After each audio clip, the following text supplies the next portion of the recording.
Boa noite a todos. Sejam bem-vindos aí à nossa live Papo MedCode. Nosso encontro semanal, toda terça-feira às 19h30, aqui no Instagram. Acabei de convidar aqui o Dr. Guilherme Almeida.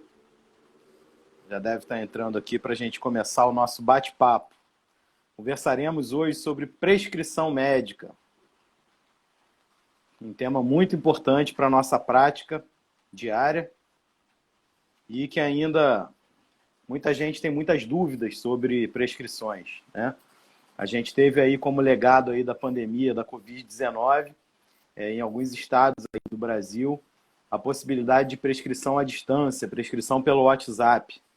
Então vocês vão conferir isso e muito mais aí com a gente no nosso Papo MedCode. Esperar só o Dr. Guilherme aqui entrar na sala para a gente começar nosso papo.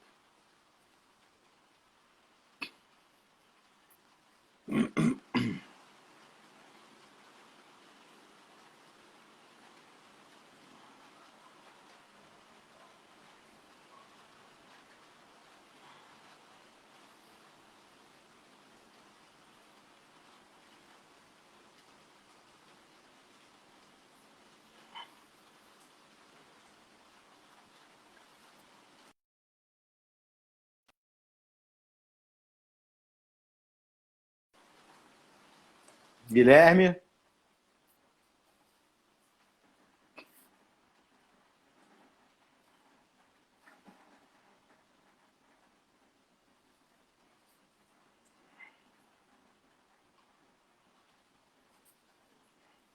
Guilherme, vamos lá, meu amigo?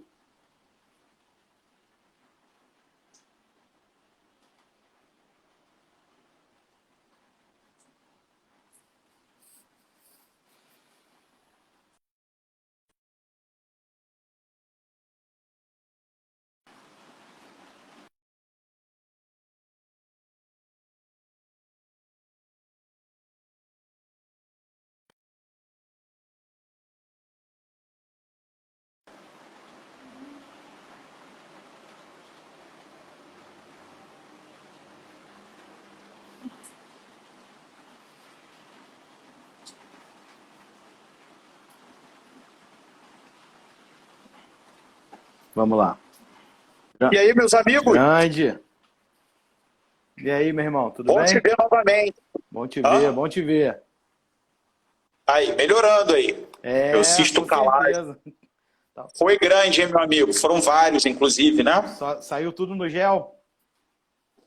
Rapaz, vou te falar que eu fiz uma drenagem. Mecânica, né, com uma seringa e agulha de insulina. Mas é isso aí. Multifunções. Drenou bastante e ficou bem, né? Mais aplicação de calor local, tal. A pomadinha anti-inflamatória. Ajuda muito. Bom, meus amigos, mas não é sobre isso que a gente vai falar hoje, é até sobre isso, né? O tema de hoje do nosso Papo MedCode é prescrição. É um tema muito amplo que dá margem para a gente tocar em vários assuntos interessantes, relevantes. Eu não sei se o Áureo sabe, mas eu sou um grande interessado em tomada de decisão médica e erro médico. Sou um grande interessado no assunto. Eu acho que é importante a gente ter consciência da nossa prática, né? Com certeza. O exercício da medicina não é uma coisa intuitiva, né? Nem o aprendizado. Existe uma mecânica de aprendizado, uma mecânica de prática, né? E eu gosto de estudar isso. Então, estudar prescrição médica é uma das coisas que me interessam e que norteiam isso.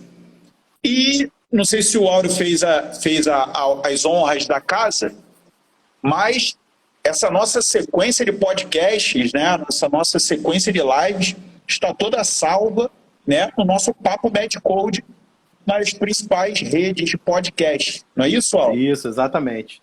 Nos principais agregadores, né, Spotify, Deezer, Amazon Music, todas as grandes agregadoras aí de podcast. Só buscar lá por Papo MedCode que você vai ver todos os podcasts anteriores. Tem uma sequência muito interessante aí que você pode ouvir quando você quiser, aí no seu celular, quando você estiver malhando na academia, fazendo aquela esteira, pode ouvir que vai ser bastante interessante. Auro, então eu vou começar aí a abrir a sequência. Assim, eu vou criar uma polêmica, né? Eu sou nutricionista também, eu não sou só médico. E às vezes a pessoa fala assim, Guilherme, prescreve uma dieta, né, para mim. Esse termo prescrição, na minha opinião, né, eu não sou um etimologista, um cara que estuda a origem das palavras, mas não tem como prescrever dieta, porque você não tem como dar uma receita para a pessoa comprar o alimento. Ninguém vai comprar manga, banana e leva uma receita. Ou seja, prescrição, na minha opinião, é algo que seja inerente a uma atividade restrita àquela atividade. E para ser inerente e restrito, você tem que assinar, carimbar, para mostrar que você é a pessoa que tem aquela autoridade para fazer aquilo. Uma prescrição de um advogado exige assinatura e carimbo de um advogado. Não é além de uma recomendação, né? Exige um documento para sacramentar aquela sua decisão, aquela sua tomada, né? Diferente dos antigos, né, que prescreviam, mas não existia essa documentação. Eu acho que a prescrição hoje é uma questão documental. O que você acha sobre isso? Eu acho sim, né? A prescrição é inerente aí ao profissional, né? Mas hoje a gente tem prescrições que não são exclusivos da classe médica, né? Hoje a gente tem ambiente até hospitalar. Medicamento é uma delas. Né? Medicamento é uma delas. A gente tem prescrições de enfermagem, por exemplo, em ambiente hospitalar. A gente tem prescrições de odontólogos, né? De dentistas. Médico veterinário. Ambulatorial, de médico veterinário. Né? Nutricionista também. Nutricionista também, assim, além das orientações nutricionais lá, ele pode prescrever também alguns medicamentos, né? É restrito a alguns medicamentos, mas pode. Suplementos, né? Fitoterápicos. Então, assim, mas assim, farmacêutico também pode. Farmacêutico também pode. Então, são várias as classes profissionais. Mas assim, para mim é um tema importantíssimo da prática, né? E é um tema que eu me interesso desde que eu estava no terceiro ano da faculdade, né?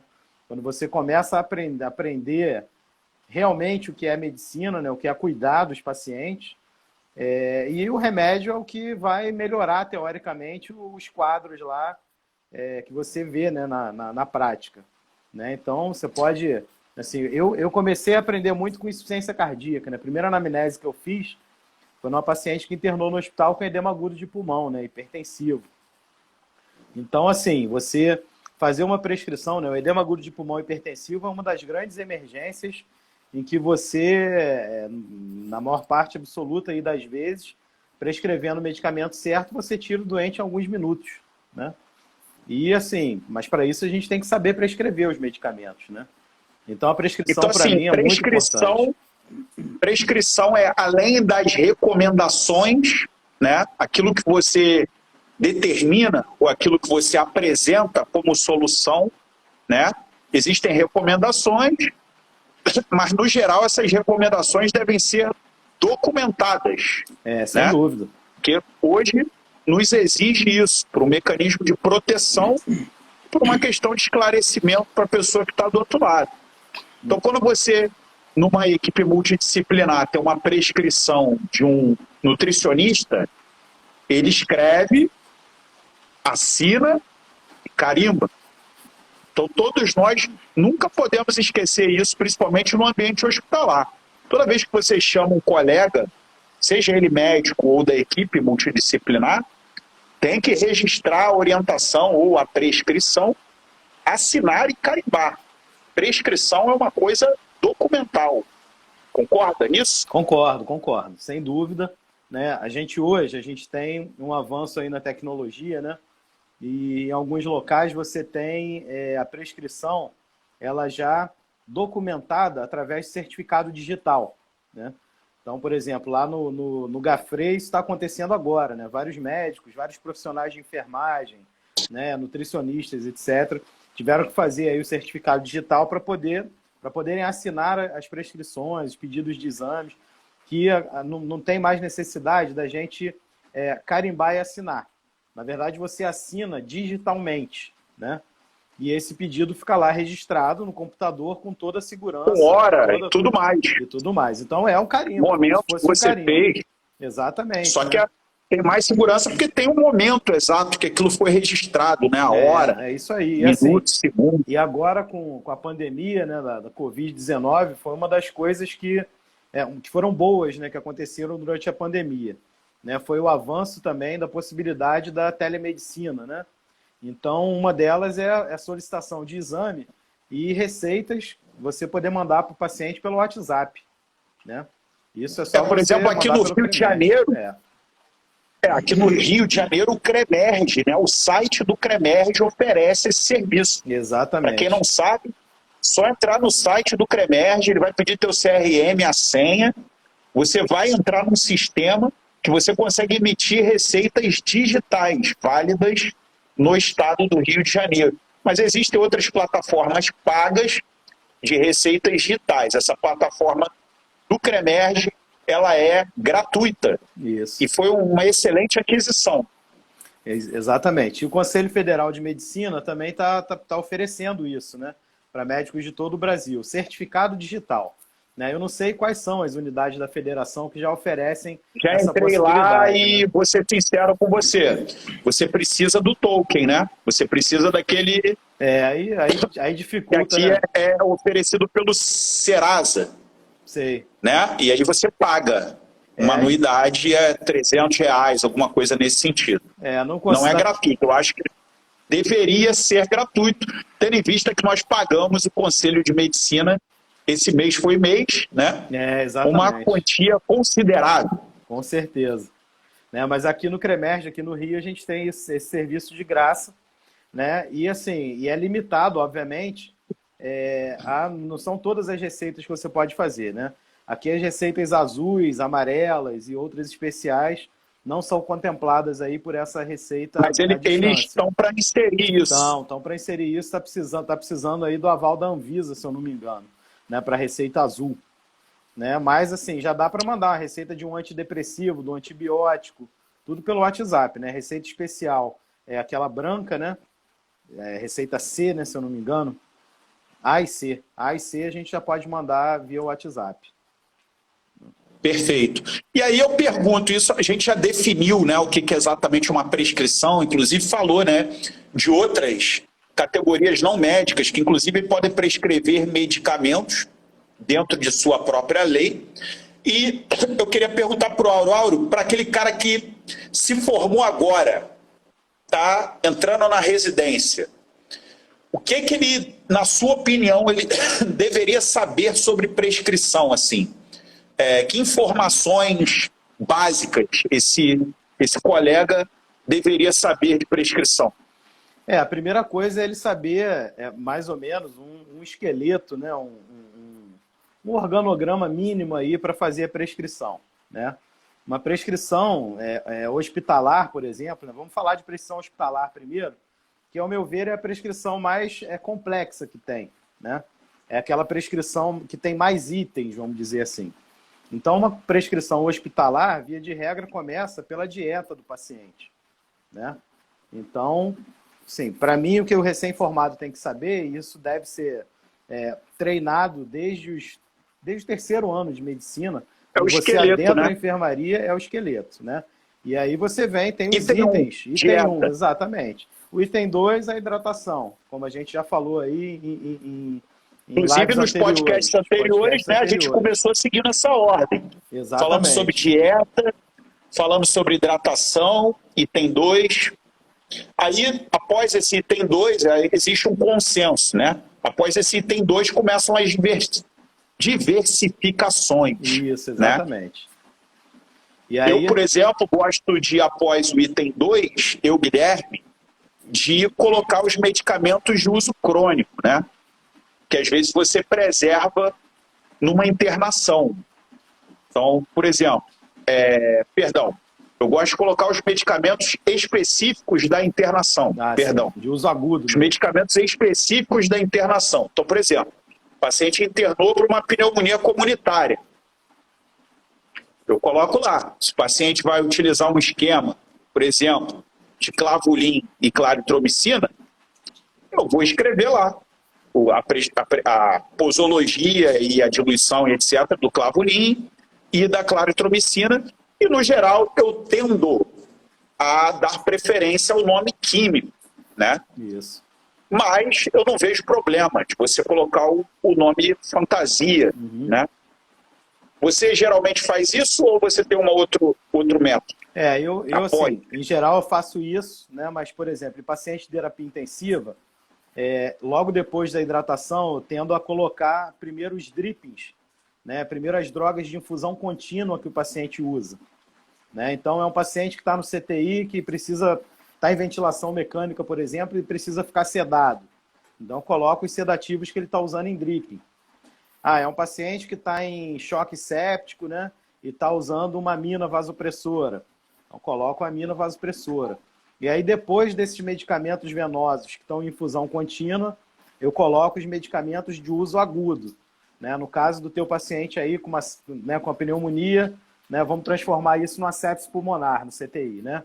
Então, a gente coloca lá os medicamentos, né, de uso, né, agudo, vamos dizer assim. Primeiro, o antibiótico. Eu chamo de medicações específicas da internação, que não deixa de ser, né? Que não deixa de ser o dripping, né? Talvez por ser mais sensível, digamos assim, né? Na situação, vai ter uma modificação mais dinâmica, né? Exatamente. Isso chama mais atenção. Dá preferência a ele. Chama mais atenção. E aí depois. Após isso, sim. Aí vem os outros medicamentos de uso crônico, né? Então, por exemplo, se o cara é um hipertenso e vai continuar a terapia antihipertensiva, eu falo mais da parte de medicina interna, de enfermaria, que é justamente onde eu atuo, né? E você no CTI. Então, tem pequenas diferenciações. Então, coloca lá as bombinhas de asma, medicações de diabetes, se você quiser manter, né? Medicações de uso crônico, o paciente já usa, esquema antirretroviral de paciente com HIV/AIDS. Isso. E no final, assim, depois dos medicamentos, todos os medicamentos, a gente tem outras partes da prescrição que são cuidados gerais, exatamente. Então, assim, por exemplo... Coisas que a gente também já discutiu aqui. Mudança de depósito para evitar úlcera de pressão, cabeceira elevada, dependendo, oxigênio, veia monitor, às vezes você escreve. Exatamente. Tem gente que não escreve, monitorização, depende. Sinais vitais. O ideal é escrever, porque isso aí é tudo cobrado, né? Mesmo no SUS isso HGP, é cobrado. que a gente já discutiu aqui no podcast, quando que monitora a glicemia do paciente. Então veja, o pessoal que está aí, né, nos ouvindo e nos vendo, né, a gente já discutiu muitas dessas coisas aqui, especificamente cada item. Nesse momento a gente está discutindo uma organização, né, dessa prescrição de como vai estar lá. E muitas vezes as prescrições ficam muito loucas, né? Eu que cuido muito de pacientes HIV/AIDS, né? Às vezes, se você coloca lá 4 antibióticos, um antifúngico, outro antiviral, mais a terapia do HIV, vem CCH arrancando o cabelo para falar com você, né? E você se justifica, explica, olha só, esse cara tem 4, 5 infecções diferentes que a gente não tem como juntar tudo numa antibiótico terapia. É isso aí. O cara tem tuberculose, citomegalovirose, neurotoxoplasmose e está com uma infecção urinária. O que você quer que eu faça? Não tem jeito, né? Então, a prescrição também é uma ferramenta de comunicação, não é isso?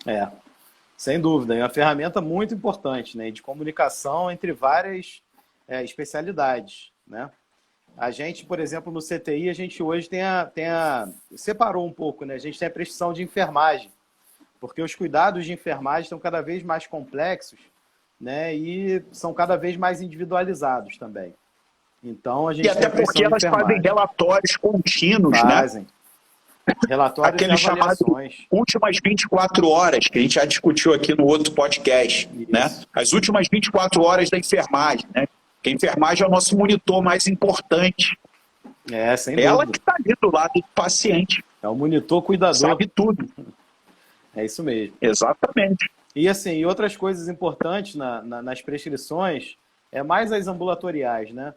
a gente, obviamente, dar as orientações para o paciente. Em alguns casos, a gente tem que escrever, né? Por exemplo, se você tem um paciente que você acabou de atender numa emergência com uma gastroenterite, né? E que você está dando alta, o paciente tem condição de alta, mas ele vai para casa, vai ter que usar lá 2 ou 3 medicamentos sintomáticos, né? E a orientação, por exemplo, de ingerir 2 a 3 litros de líquidos por dia, né? Isso é muito importante. E a outra coisa também é você orientar o paciente, por escrito, né? Sobre sinais de gravidade, né? Sinais de gravidade que podem acontecer, por exemplo, no caso da gastroenterite, né? Você tem que deixar lá, claro que se o paciente apresentar uma piora dos sintomas, aparecimento de febre, dor abdominal, que é para ele retornar à emergência, né? Então, assim, também faz parte da prescrição médica essas orientações não medicamentosas, né? E, assim, além disso, também orientar o paciente sobre o uso do medicamento que você está prescrevendo, né? Possíveis efeitos colaterais, por exemplo, né? Por exemplo, se você começa puxando aí a brasa para a minha sardinha, né? Uma amlodipina. A amlodipina é um ótimo antipertensivo, né? Mas em torno de 5 a 10% dos pacientes que usam amlodipino evoluem aí com edema nos pés, principalmente, né? E se você não orienta o paciente vai se assustar com aquilo, né? Então, já orientando, já vai saber que pode ser do remédio, que não tem gravidade nenhuma e que suspendendo o medicamento, aquilo ali vai sumir, mas é bom deixar para suspender numa próxima consulta para fazer uma troca, né, de antipertensivo. E a prescrição tem que ter o controle, né, desse tempo de tratamento, já que a gente está falando um pouco mais de prescrição hospitalar, né? Isso, exatamente. Os DEIs, né? A gente os DEIs, né? O DES. A gente tem... Quer falar um pouco disso? Não, com certeza. Assim, antibiótico, por exemplo, eu e o CTI, né? A gente tem, a equipe toda do CTI, né? Tem o hábito de colocar do lado da prescrição o dia que começou o medicamento.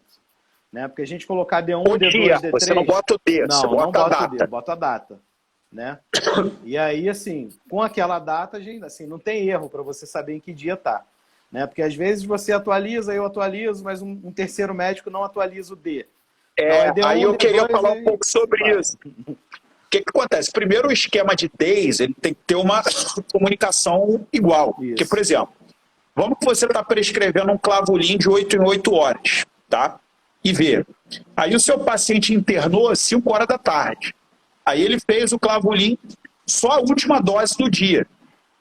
No dia seguinte, ainda é D1. E aquele primeiro dia é D0, porque ele só vai virar o D quando ele completar 3 doses, ok? E existe uma coisa que eu chamo de síndrome do Ctrl+C, Ctrl+V. Isso, é já ouviu falar nessa síndrome? Com certeza, já vivi na pele várias vezes. A síndrome, você pode usar essa terminologia porque eu não patenteei, então já está disseminada aí na medicina, mas fui eu que estabeleci essa nomenclatura. A síndrome do Ctrl+C, Ctrl+V é quando o cara chega no dia seguinte, na enfermaria, o residente, que seja, copia toda a prescrição, só muda a data. Quando muda a data, porque às vezes o síndrome do Ctrl+C, Ctrl+V pode ser gravíssima, que nem a data vira. Imprime a prescrição e só faz as modificações que ele julga necessário, né? E isso, às vezes, ele esquece de mudar o D do antibiótico. O cara fica lá 300 dias com antibiótico. Então, quando você coloca a data, como você falou aí, a síndrome do Ctrl+C, Ctrl+V, você está protegendo parcialmente. Exatamente. Né? Mas isso eu já presenciei. A gente vai falar um pouco de erros, mas a síndrome do Ctrl+C, Ctrl+V, já vi paciente usando doses super ampliadas, né? Era para usar 1, 2, 3 dias pulsoterapia. Às vezes o cara vai fazer 3 dias de pulsoterapia. O cara ficou 5, 6 dias fazendo pulsoterapia. Verdade. Então, problemático isso, né? Síndrome do Ctrl+C, Ctrl+V. Um problema da modernidade. Quando a prescrição era toda manual, a gente reclamava que todo dia tinha que escrever toda a prescrição. Mas agora que o computador e a impressora dominaram, isso já tem muito tempo, né? Já tem tempo. Mas dominaram, apareceram esses problemas. Assim, hoje... Só para complementar, Áureo, antes da gente até mudar o assunto, No nosso MedCode, no nosso aplicativo, tem um item lá de dúvidas sobre receitas médicas. Isso. Então tem lá informações gerais, dados que você tem que botar na receita, exemplos de receitas, o que é uma receita simples, uma receita de controle especial, uma azul, uma receita B, uma receita amarela, receita A, receita de retinoide, receita de talidomida, receita de antirretroviral, né? Tem dúvidas sobre se pode escrever atrás da receita, onde consegue o talonário, onde guarda, autoprescrição, posso prescrever medicamento para eu mesmo, para mim mesmo, entre outras dúvidas, né? Então é super interessante as pessoas, os nossos usuários do aplicativo MedCode, darem uma entrada lá em dúvidas sobre receitas. Tem muita coisa lá interessante, né? Isso, com certeza. Para saber até também os medicamentos, né? O que é receita azul, o que é branca, né? Antidepressivo, o que é quanto azul, limite, branca. né? Por exemplo, eu prescrevo hormônios, esteroides, às vezes, anabólicos, né? Androgênicos. Tem limite, você tem que prescrever lá no máximo 5 ampolas por receita. Por receita. Isso às vezes a gente fica na dúvida, né? E tem lá. E como obter os talonários também, tem as informações lá também que tem coisa que não tem, que você não acha fácil, nem na internet, não. Né? Por exemplo, eu consegui a receita amarela, né? Que é uma receita que eu particularmente uso muito nos idosos que eu trato, né? Principalmente com psicoestimulante, né? Ritalina, né? Então, tem lá como se faz, né? Para obter esses talonários aí. Né? Então, tem essa parte lá que é interessantíssima no aplicativo, vale a pena. Perfeito. Aí chegou o momento, né? Eu acho que é a parte mais quente aí, né? De falar de prescrição, são erros, né? Eu trouxe alguns dados, né? Para passar para você. Eu queria que você comentasse ou falasse um pouco da tua experiência dentro do CTI, né? Por exemplo, existem dados em relação a erros de prescrição, que é o seguinte: o erro de prescrição propriamente dita, que seria a seleção errada ou inadequada do medicamento, né? Isso pode acontecer. Você vai tratar uma pneumonia comunitária e você prescreve ciprofloxacina para o seu paciente. É uma prescrição errada. Ciprofloxacina não tem boa ação contra Streptococcus pneumoniae. As quinolonas que têm boa ação contra Streptococcus pneumoniae e outros gram-negativos, Moraxella, Klebsiella, Chlamydia, pneumonia, entre outros, são as quinolonas ditas respiratórias, né? Levofloxacina, moxifloxacina. Cipro não. Então isso é um erro de prescrição, ok? Seleção inadequada do medicamento.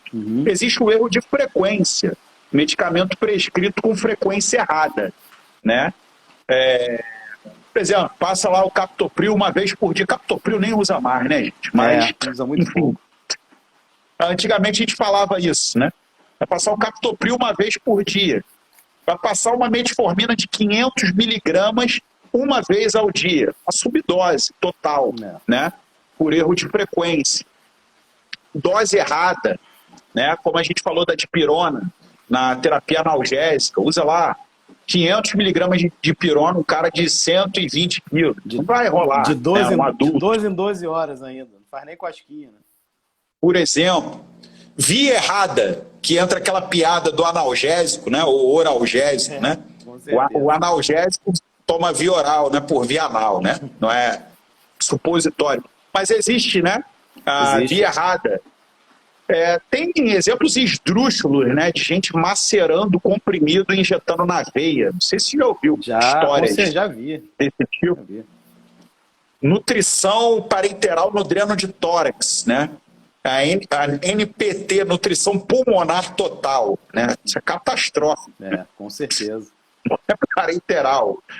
Então, assim, via errada. A gente vê isso, né? A gente injetando leite na veia. Dieta enteral em catéter de via profunda, né? Duração errada, que é o que a gente comentou, né?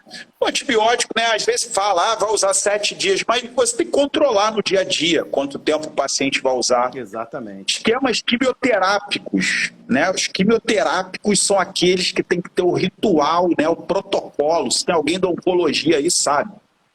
Tem que seguir à risca hora, tempo, diluição, se tem que fazer fotoproteção ou não. Tudo arrisca, nada pode sair daquele ponto. E terapia duplicada, que a gente até falou na semana passada, de terapia antiemética. O pessoal usando procinético com Plasil, o mesmo mecanismo de ação, enfim. Então esses são os possíveis erros de prescrição. Alguma te chama mais atenção? Olha, dessas? No caso, por exemplo, de antimicrobianos, é a duração, né, do tratamento antimicrobiano, né? A gente, quando vai consultar sobre algum medicamento, alguma doença, a gente vê lá o tratamento, vamos supor uma sinusite, né? Sinusite, em geral, demanda um tempo um pouquinho maior do que outras infecções, né? Então, o tratamento adequado para uma sinusite vai de 10 a 14 dias, se for uma sinusite aguda. Uma sinusite crônica, 21 dias até, né, em alguns casos. Então, assim, a gente também, hoje a gente sabe que a gente não tem que ficar restrito também ao tempo certinho, né? Então, assim, num paciente onde você começou o tratamento por uma sinusite, ele já está no 10º dia muito bem, né? Pode suspender o medicamento lá no 10º dia. Chegou no 11º dia, ele está muito bem, suspende o medicamento no 11º dia. Então, você tem outros critérios, né? Além dos números cabalísticos, né? Porque, assim, tratamento antimicrobiano na nossa época, né? Era 7, 14, 21, 42, isso, né? Então, era tudo muito. Inclusive, pneumonia já pode ser 5 dias, dependendo do caso. Exatamente. Dependendo do medicamento e do caso, 5 dias. Isso é em ambiente hospitalar também. Infecção do trato urinário, se é homem, se é mulher. Exatamente. Varia, qual medicamento você usa. Se não é complicado, você pode tratar com se dose 3, única. 5, né? 7. Até a dose única de medicamento, né? Se não for uma paciente com comorbidade, né? Uma infecção urinária complicada, é dose única, um monoril, né? Então, assim, isso é uma observação importante. A posologia, é óbvio que é importantíssimo, né? O que você falou aí do captopril, e a gente observa, por exemplo, com a metformina direto, né?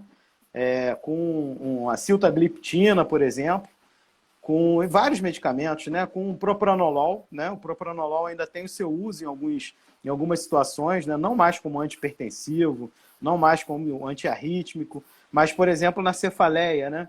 Na enxaqueca, por exemplo. Profilaxia de varizes esofagianas. Então, assim, propranolol uma vez ao dia não existe, gente. A gente sabe que existe uma farmacocinética do medicamento, né? E o propranolol ele precisa ser feito no mínimo umas 3 vezes ao dia, né? Assim como o captopril também. O captopril, infelizmente, ou é de 8 em 8 ou é de 6 em 6 horas. Então, por isso que não é muito mais usado. Hoje a gente tem outros inibidores ECA aí com perfil posológico muito mais, muito melhor, muito mais cômodo, muito mais adequado para o paciente, né? A gente tem ramipril, tem lisinopril, que você faz uma vez ao dia. E a terapia duplicada também, só para complementar. Também é outra coisa também, né? Na cardiologia, até um tempo atrás a gente bota via... 2 inibidores da ECA. Exato, ou inibidor ECA e Umbra, né? Um losartana com enalapril. Né? Então, assim, tem essas coisas. Falando de hipertensão, né? Também, hipertensão. Né? Isso já foi estudado, inclusive, para progressão de doença renal, né? Terapias duplas, né? Isso. Com Umbra e ECA, mais o inibidor do receptor da angiotensina. Renina. Da renina. Isso. Mas caiu por inibidor terra, da renina. Né? A gente viu que as vantagens eram só laboratoriais. Tô ficando velho, né, cara? Tô lembrando dessas coisas. Mas inibidor da renina. E só tinha vantagem de diminuir a microalbuminúria, né? Mais nada. Então, não tinha vantagem nenhuma, obviamente, a gente só viu isso com o tempo. Né? Então... Vou trazer dados para você, então. Vamos lá, prescrição de antibiótico hospitalar. Feito um estudo multicêntrico na Ásia, tá? Na Ásia, enfim.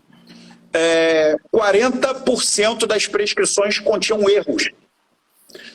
Número 1, 20% com dose errada.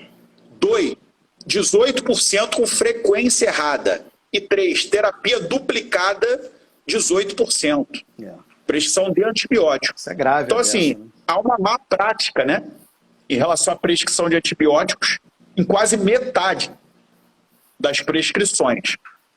Muita coisa. É lógico que o Medcode é uma ferramenta de apoio à decisão que vai te ajudar em relação à dose e frequência, com certeza. Mas em relação à terapia duplicada, isso exige uma coisa um pouco mais avançada, um conhecimento em relação a espectro, né, de cobertura. Estou falando especificamente de antibiótico, que exige um treinamento um pouco maior. Então a gente vê que tem duas situações evitáveis. Existem países que já estão colocando alarmes na prescrição, programas, principalmente para alertar em relação a doses e em relação à frequência. Então, se você bota lá na tua prescrição captopril uma vez ao dia, isso vai gerar uma alça de resposta que vai chamar a sua atenção e provavelmente vai acionar alguém para fiscalizar isso. Na verdade, você acha isso interessante? Muito interessante. Já é uma realidade aqui no Brasil também, né? Você tem vários programas de prontuário médico também com isso, né? Quando você seleciona o medicamento, ele, na verdade, ele já abre para você as doses na posologia adequada. Então, ele vai abrir para você a dose mínima, aquele espectro de dose entre a mínima e a máxima, e vai botar as frequências adequadas. Então, o captopril ele não vai deixar você prescrever uma vez ao dia, por exemplo. Né? É evidente que a medicina é muito ampla. Lógico. E pode haver uma situação de exceção. Claro, até... Mas lembrar que a situação de exceção é uma exceção. Por exemplo, os pacientes que você precisa corrigir dose, né, de antibiótico, por exemplo, para paciente renal crônico. Né? Então, você faz, às vezes, um meropenem uma vez ao dia, coisa que no paciente que não tem doença renal, você faz de 8 em 8 horas, por exemplo. Né? Lembro de 2 casos aí para poder exemplificar essas situações de exceção.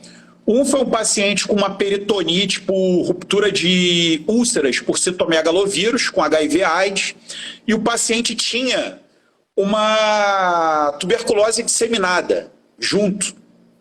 E o que acontece? Esse paciente teve que ficar em dieta zero, né? Lógico. E os esquemas antituberculosos, eles são eminentemente por via oral. Não. Então tivemos que montar um esquema parenteral para tratamento de tuberculose, para ele não interromper esse tratamento. Vocês buscarem no consenso de tuberculose, vocês vão ver que isso é um tema nebuloso. Tratamento parenteral de tuberculose. Então tivemos que criar um esquema e fazer. O segundo foi um paciente com colite pseudomembranosa. E a gente tem que usar vanco oral, né? E não tem vanco oral. Não, a gente dá o jeito. É isso que a gente faz. Quebra ampola, né? Quebra ampola e bota E esse paciente evoluiu mal com um ilho, né? Na verdade, um megacólon tóxico. E a via oral ficou impedida. E aí nós tivemos que usar vanco retal. A enfermagem deu pulos de loucura, querendo matar quem estava ali. Porque é uma coisa completamente de exceção. Mas esses 2 pacientes, inclusive, evoluíram muito bem. A exceção existe na medicina. Existe. E assim, a gente já teve casos semelhantes no CTI e, obviamente, precisamos da ajuda da CCIH, né, da galera da 10ª enfermaria, né? Porque são a galera exceções. É a galera que trata disso, exatamente.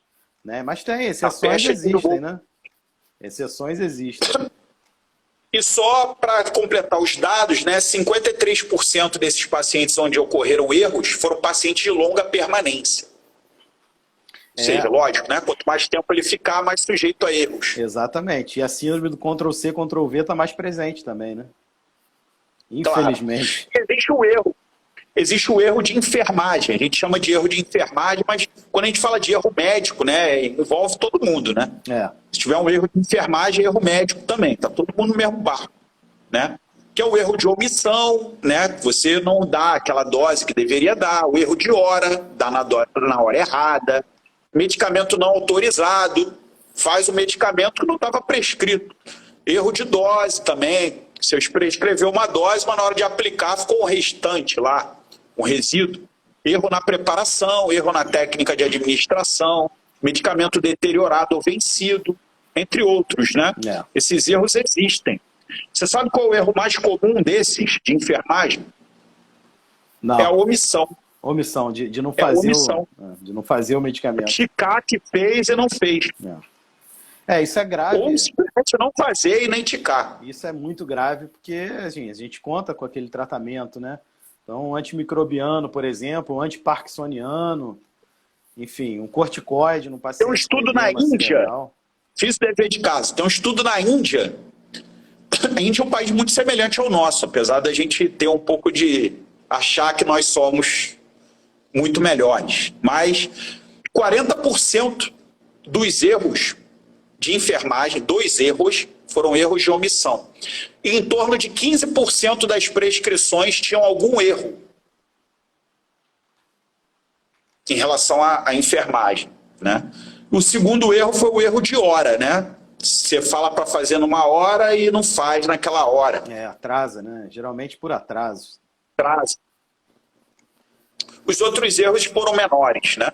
Mas omissão e hora foram bem complicados. Mas Você esperava isso? Eu não tinha essa estatística comigo, mas pela prática a gente vê isso acontecendo, né? Pelos mais variados motivos, né?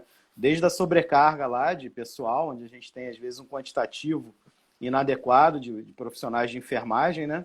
E às vezes você tem, assim, o adequado é você ter, por exemplo, um técnico para no máximo 2 leitos de terapia intensiva, né? Mas, assim, às vezes você tem um técnico para 5 leitos. Então, como é que vai ser, como que a assistência vai ser de uma qualidade boa? Não tem como. Não tem como. Então, vou só passar o dado completo, né? Nesse estudo, erro de omissão 40%, erro de hora 18%, erro de dose 11%, medicamento não autorizado 5,6%, erro de preparação do medicamento 1,4%, muito menos frequente, e o erro de técnica de administração 1,4%. Apesar de ser 1,4%, imagina quantos medicamentos são administrados por dia. É muita coisa. Então, o que eu queria dizer para vocês é que, assim, aquele paciente que não está melhorando, ele pode não melhorar porque não ia melhorar, ou por nossa culpa. Sem dúvida. Ou porque nós prescrevemos errado, ou porque ele está sendo executado de forma não ideal. E isso entra, tudo isso que você falou, os aspectos humanos, né, da prática. Cansaço, sobrecarga, desatenção, problema em casa, entre outras coisas. Tem a pessoa que é má formada, né? Má treinada. Né? Então, mal treinada. Mal treinada. Então, é claro. Assim, então, eu acho que o computador está aí para ajudar. Exatamente. Não é para substituir. Não, para ajudar. Para ajudar.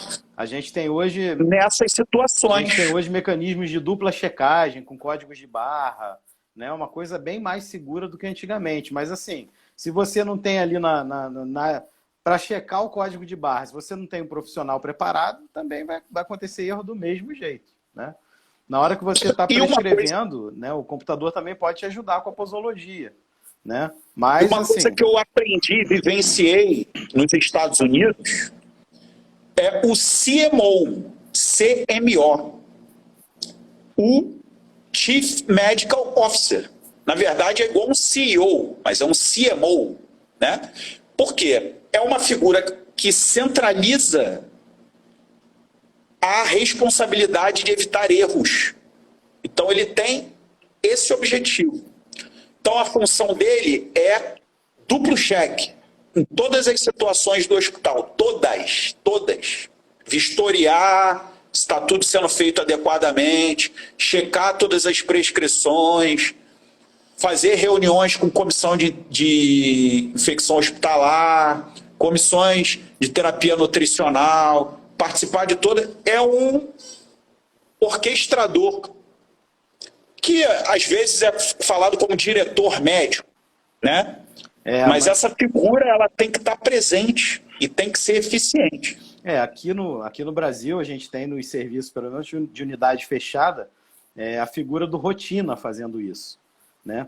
É o rotina que vai centralizar os cuidados, né? Você tem no CTI lá a equipe de plantonistas, 24 horas por dia, e você tem a figura do rotina lá chegando, por exemplo, de manhã, fica durante a manhã inteira e organiza as condutas, as prescrições, conversa com todo mundo, né? Com todo mundo que eu digo, comissão de terapia nutricional, cirurgia, se tiver algum procedimento, e assim vai. né? Então, a figura do CMO, hoje, na terapia intensiva, é a figura do rotina, né?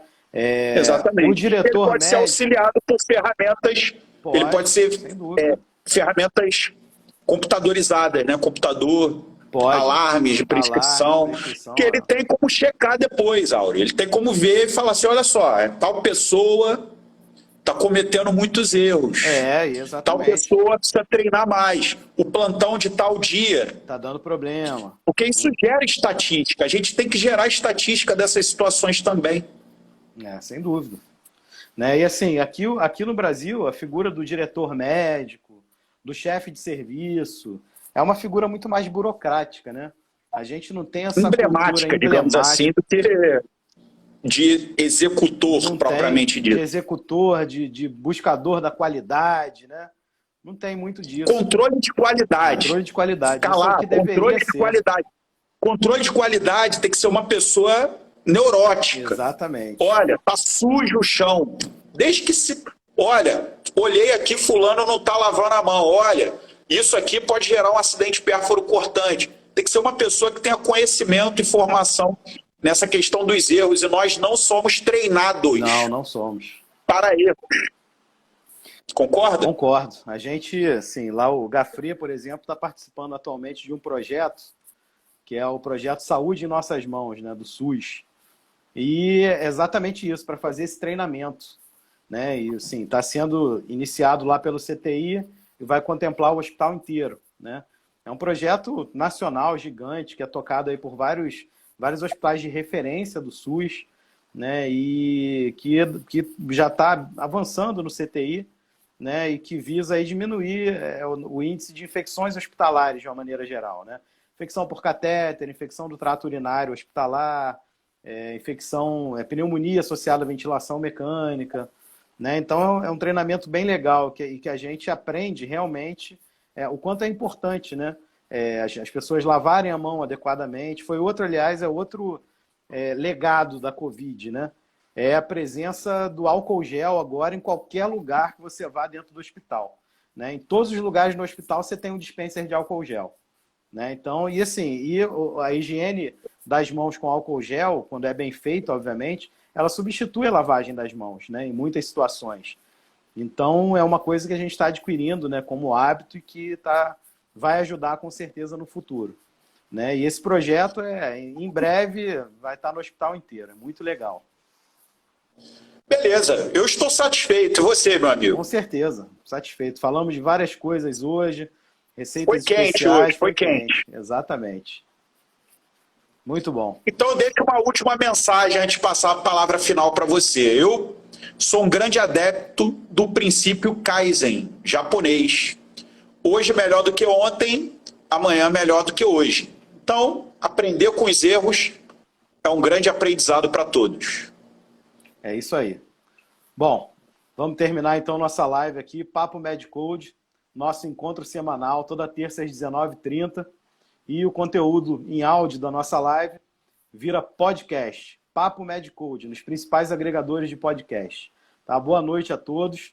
Boa noite aí, Guilherme. E até semana que vem. Um abraço.